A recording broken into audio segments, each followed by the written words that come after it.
Well, we did it. We made it to the end of Ani-vember. And what better way to end it than with the reason I started doing these reviews. A Place Further Than the Universe is not only my favorite anime of all time, but one of my favorite works of art in general. For what is a simple setup, this show beautifully makes the most out of it, relaying a story of growth, friendship, and transient idealism, all told in a heartwarming, soul-crushing, funny, dire, and embracing span of 12 episodes. When I think of the beauty the human mind can conjure, this show is one of the defining artworks I rank up there. Not because it tells this huge tale about society or condenses the human condition elegantly, but because it's this small story told in a large perspective and fresh points of view, like undisturbed snow.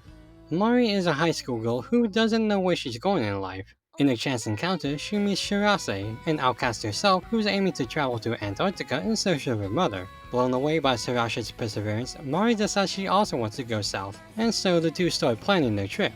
During this time, they meet Hinata, an upbeat dropout with a chip on her shoulder, and Yuzuki, an actress who feels listless in her life beyond the camera, and they too join the expedition. Through the heart-dropping mistakes and through the ultimate end goal, one thing remains for the four girls: companionship and penguins. A Place Further Than the Universe is a perfect allegory for the triumph of the underdogs. Generally with shows like these, it's cute girls doing cute things, yet the defying of expectations done in this wondrous, awe-inspiring work of art not only cultivates what it means to have dreams, but to have the love and support that keep those dreams alive and healthy.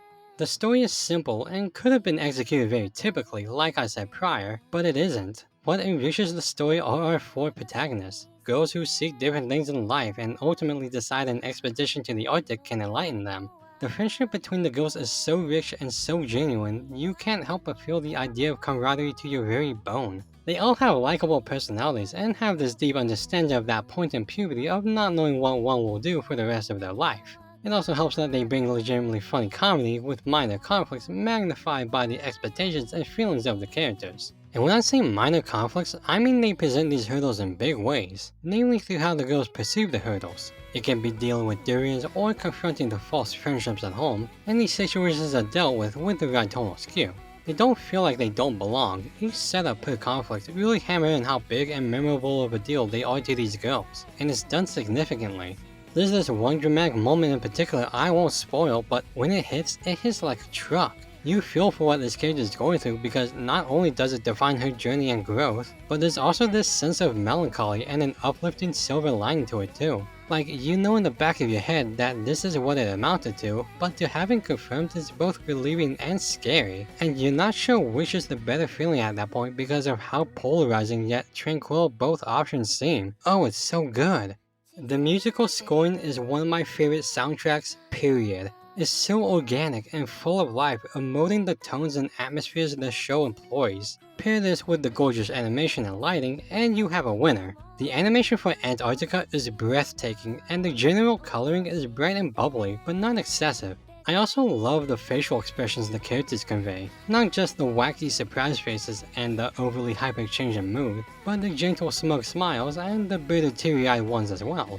The soundtrack, the animation, and the thematic presentation of the show are beyond glorious, and yet you find it's the heartbreaking and heartwarming excursion of the girls that constantly drag you into what are some of the greatest and worst emotions you can dive into. I will not dare ruin anything for you, but the finale with the girl following her mother's footsteps is one of the most daring, most soul-crushing, most peaceful character resolutions I've ever seen, showcasing how family bonds and friendships are more intertwined than what is commonly digested in an unconventionally depressing way, is gut-wrenchingly beautiful.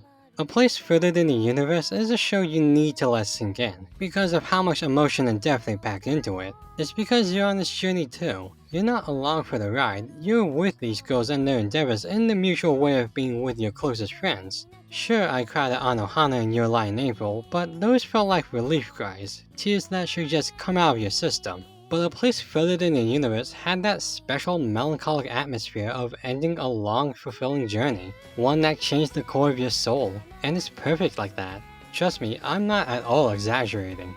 And that's what makes anime so magical. It transcends cultural boundaries to bring about a wild, romantic, horrifying, adventurous, loud, quiet, small, big art that resonates with so many people on Earth. It's the weird that help us explore our imagination and creativity. It's the realistic that pours our soul into the time and quality of thematic prose. It's the campy, the heartfelt, the polarizing that entices us to seek variety in life. To laugh and cry and think along with some animation from a country on the other side of the world is nothing short of a wonder. I think the love I've sprouted for anime doesn't just come from one element, or show, or genre. It's the collection of critical thoughts and the show's individualities that help me understand the wide array of what it means to have a passion. Passion that lets me explore, analyze, and talk about these experiences and more with you. Something I love, employed into something I love doing, in the presence of finding that love in whatever show or movie or elsewhere I dedicate this passion towards.